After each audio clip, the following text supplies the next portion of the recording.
This case study is on implementing CIA in banking system. That's what we are going to discuss about. Now, what actually a bank does? A bank has with its customers, does some transaction based on the type of the customer, the account of the customer, and the type of the transaction the customer requests. Now, a bank is going to service a customer needs to have the data of the customer being intact or should be properly maintained without any errors.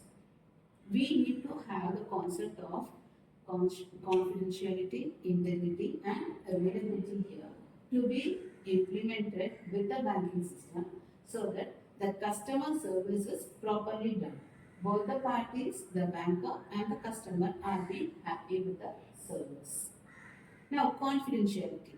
Let us take up the customer personal data. The personal data holds with it the name, the Aadhaar detail, PAN card detail, type of the account, whatever the customer does, even the mobile number.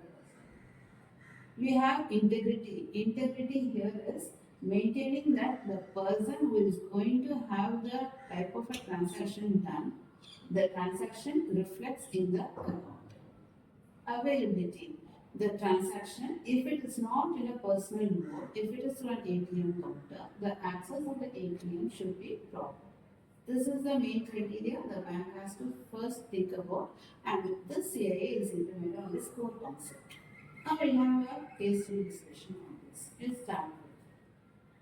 So first one is confidentiality. So it means keeping sensitive information private and secure from unauthorized access. So it is maintained by data encryption, then multi-factor authentication, then user access control.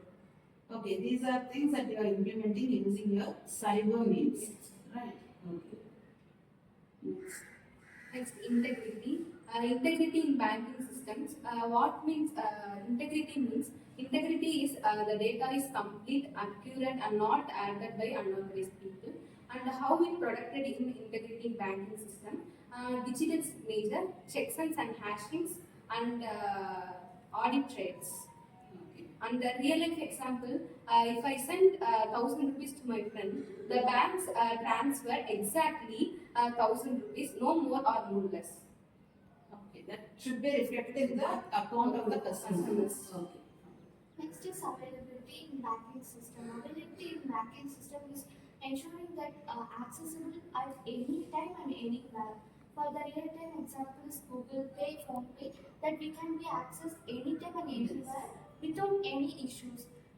For the protection of availability is stopping hackers from cracking the banking websites. That's right. In some cases, we have experienced this. Sometimes we might make a payment. The amount would have been debited from our account. It will reflect the debit, but it will not have been credited to the other party. Yes, yes. So there we might even suspect a hacking.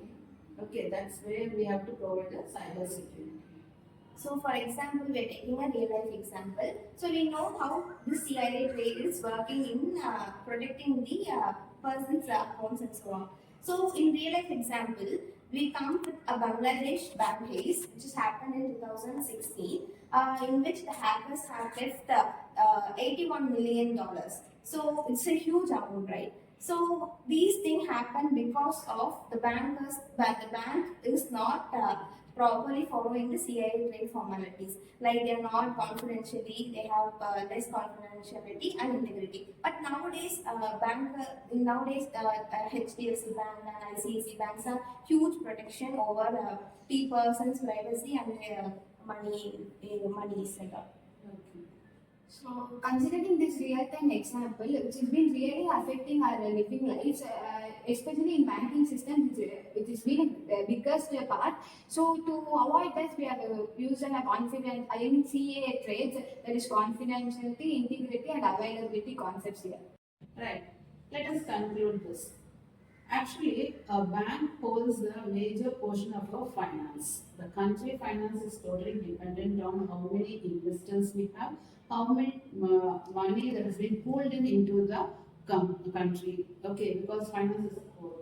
If there is a money laundering being done through cyber means, that is just imagine the economy that has been affected because of this. So when the economy is totally dependent, it is the part of the cyber people, whoever the team that forms the security measures, should ensure that there is a high level of security provided exclusively in the banking sector, which should really improvise the country growth, the economic growth here. Okay.